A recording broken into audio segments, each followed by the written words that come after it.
Good morning, good afternoon, and good evening. Wherever you are and whatever you're doing, I hope you're having a fantastic day. In this video, I'm doing a deep dive on all things Colossal Swords, to finally determine which is the best Colossal Sword in the game.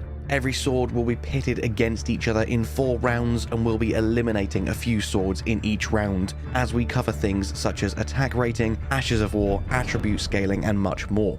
And if you enjoy this format, please let me know which weapon category you'd like to see next.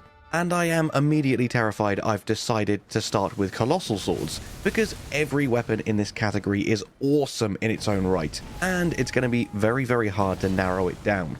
But hopefully we'll have an official top 5 ranking by the end of this video, and we can crown one Colossal Sword as the most colossalist of all the Colossal Swords. And super quickly before we move into round 1, and a very important piece of information I must note is the obvious difference between smithing stone weapons and somber stone weapons, and this will be taken into account.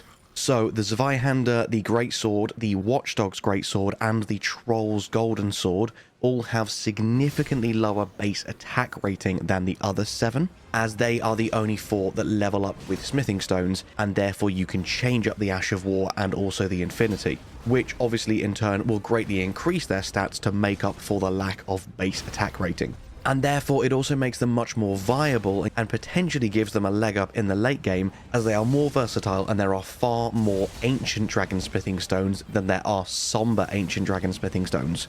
I have tried to keep this competition as unbiased as possible, so on this level 200 character I have respect to have 50 int and 50 faith and 55 strength and 55 dex. Obviously, with certain weapons, if you are absolutely min-maxing them, the attack ratings will differ slightly. The Ruin's Greatsword, for instance, has an S scaling in strength, so if we were heavy into strength, that would probably come off significantly better than it does here. But as I say, attack rating is just one of the many rounds that these swords will be tested against. It is not at all the most important factor when determining the best weapons on this list. And having a really good, really even stat line helps us get a great feel for the capabilities of all of the weapons. So straight away, as mentioned, you can see the 4 weapons that upgrade with smithing stones have significantly lower attack rating than the others, with the Greatsword coming out on top of the 4 of them at 739 attack rating, the Troll's Golden Sword not too far behind, still in the 700s, and the other 2 lagging behind greatly. And then as we move on to look at all of these somber weapons, out in front by miles are Malekith's Black Blade, and just ahead in first, the Royal Greatsword at nearly 1000 attack rating. And lagging behind significantly is the Ruin's Greatsword, and then in dead last, only just a bit more powerful than the Greatsword itself, is the Grafted Blade Greatsword. Now, both of these weapons' Ash of Wars do make up for this slightly, and we'll cover that in round 3. So after looking at all of that, straight away we are actually going to remove the Zweihander, the Watchdog's Greatsword, and the Troll's Golden Sword. Because if you are going to go with a standard smithing stone Colossal Sword, you do not need to look any further than the Greatsword. It is just so damn good. It's also arguably the easiest of the 4 to obtain. You can run there and grab it from a caravan right at the start of the game. Yes, the Zweihander is very easily obtainable as well, but you need to buy that one, whereas this is free. And the Greatsword, as we've already seen, has the highest attack rating and also the most versatility of the lot. There is no point even entertaining the other 3, as anything that they can do, the Greatsword can do better. Now, we won't eliminate any of the somber weapons based purely on the attack rating, as almost all of them have unique Ashes of War and other specific benefits. So they will all move into round 2 along with the Greatsword as we review the weapon scaling. So the weapon scaling on all of these weapons is pretty damn solid. All of them having at least a B rating in one stat or a C in multiple stats, meaning they all have really good additional damage output from your stats. The only 2 which are lacking at all are the Troll Knight's Sword and, surprisingly, the Star Scourge Greatsword. However, the Star Scourge Greatsword has hands down one of the best Ashes of War in the whole damn game, whereas the unchangeable Ash of War on the Troll Knight's Sword is pretty lackluster in my opinion. So, bye-bye. That is out of the competition along with the other 3 eliminated in round 1. As we can see, the Ruin's Greatsword out on top with an S scaling in strength, the only Colossal Sword in the game to have even an A rating without any other kind of upgrades or buffs. The Greatsword, you can get kind of close when you are applying different Ashes of War and affinities, and as we can see, a few others are pretty damn good. Malekith's Black Blade having 2 Bs, and the third best on the list being the Godslayer's Greatsword with both a B in Dexterity and a C in Faith. None of the scalings of these weapons are absolutely mind-blowing, but all of these swords pack enough of a wallop and have some awesome abilities that they all more than make up for it. Apart from obviously the Troll Knight's sword, which we have already yeeted from this competition. Reviewing the weapon scaling was always going to be the most uneventful round. There's nothing more to say, so let's move swiftly on to round 3 and have a look at how viable these weapons will be in a fully fleshed out late game build. First up, let's look at the winner from the last round, the Ruin's Greatsword. Its Ash of War, the Wave of Destruction, is surprisingly fast for how powerful it is. It has insane range, insane damage. It's the only weapon on this list with an S scaling. And the damage from the Ash of War skill primarily relies on the upgrade level of the weapon itself, meaning realistically you only need to hit the absolute base requirements for the stats for this weapon. And you are then free to put all of your levels elsewhere, meaning that it's a really great weapon to min-max at a low level. Because for anyone that doesn't know, if you two-hand a weapon, you will virtually add 50% extra strength on top of what you already have allocated onto the requirements for that weapon. So if you have 34 points in strength, you will be virtually adding another 17 points, putting you at a total of 51, meaning you hit the requirements for the Ruin's Greatsword at only 34 points in strength. Then all you need is 16 int, and as soon as you have this maxed, the Wave of Destruction will immediately be hitting for over 1,000 damage. This is a very, very amazing weapon and well worthy of going into the final round. Next up, let's have a look at the Star Scourge Greatsword, one of the best Ashes of War in the game. Also incredibly unique in that two-handing it actually allows you to dual wield at no extra weight cost, meaning the potential damage output of this weapon is insane. Especially whilst spamming jumping attacks with the likes of the Claw Talisman and the Raptor's Black Feathers equipped. Just an all-round S-tier weapon. The Greatsword, the only weapon left on this list whose affinity and Ash of War can be changed, which is an extremely huge bonus, meaning that this can skip to the next round and go straight ahead to the finals. Next up, let's look at the Grafted Blade Greatsword. Early game, this is potentially one of the best weapons you could physically get your hands on. And it's very, very early as well, obtained by defeating the last boss at Castle Morn in the Weeping Peninsula. And the reason this is so amazing is because of its skill, the Oath of Vengeance, which will grant you 5 points to all attributes for the next 60 seconds, effectively acting as a second Godric's Great Rune.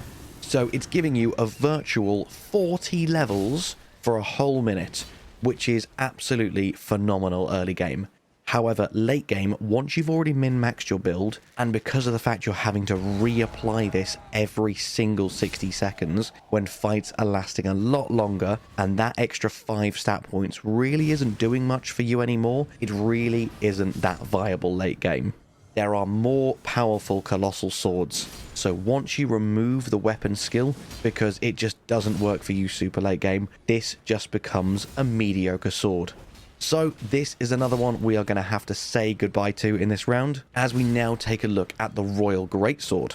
This one is staying for sure. It has the highest attack rating on the list, whilst simultaneously being the lightest weight weapon of all the remaining competitors.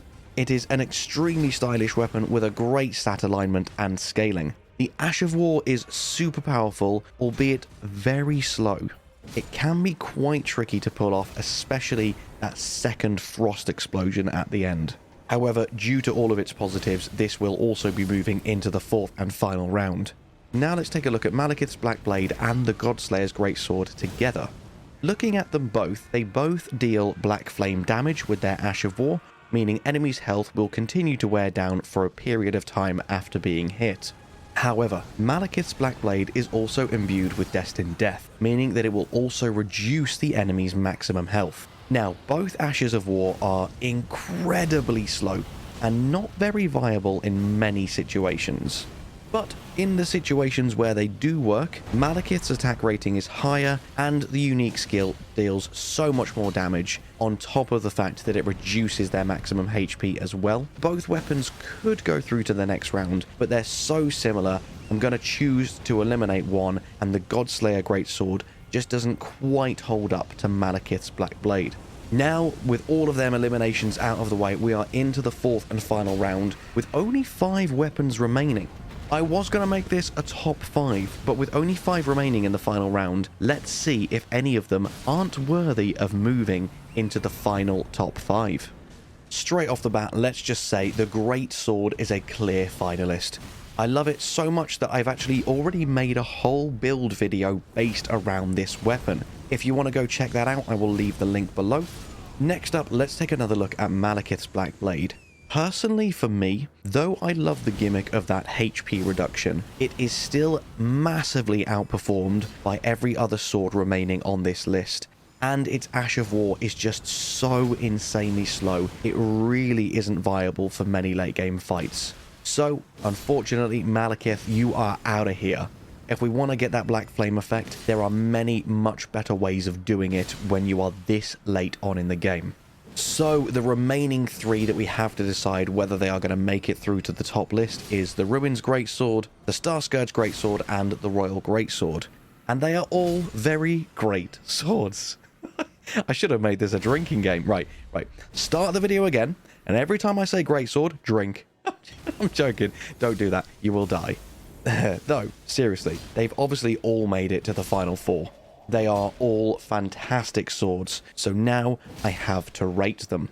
I will put these in the order of the 4 best Colossal Swords in the game, so you know the weapon you absolutely need to get your hands on for your next playthrough.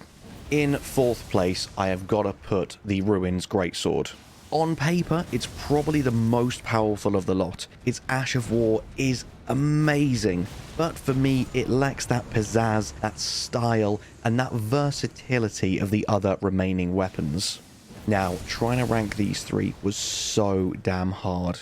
But after reviewing all of the information, I've had to give 3rd place to the Royal Greatsword.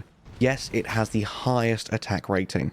It is an incredibly powerful weapon. But that second explosion triggered by the Ash of War is just too damn slow, and it can leave you very exposed. Also, it's one of the latest weapons that you can get on this whole list, as you are not able to get it until you literally finish Rani's entire questline. And now, what you've all been waiting for, the absolute best Colossal Sword in the game. Which one is it going to be? Is it going to be the Greatsword or the Starscourge Greatswords? And the winner is both of them. Like, seriously, it was so impossibly hard to choose between the 2.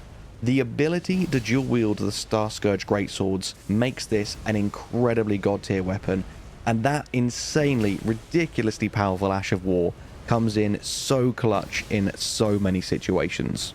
But on the other hand, the versatility of being able to change up the affinity and the Ash of War on the Greatsword to whatever you need for any given situation is so immensely helpful, and it can easily carry you through the entire game. So my advice, if this is the build you're going for, is switch between the 2. Because the Starscourge Greatsword deals magic damage, and that's not something you can change. So you can have the Greatsword in your back pocket for enemies that are super resistant to magic, and you can give it something else like fire, or even just pure physical. As I say, go check out the Greatsword build video I did. That'll help give you some ideas for how you can incorporate both of these amazing weapons into your next build. My friends, I had so much fun doing a super deep dive into this weapon category.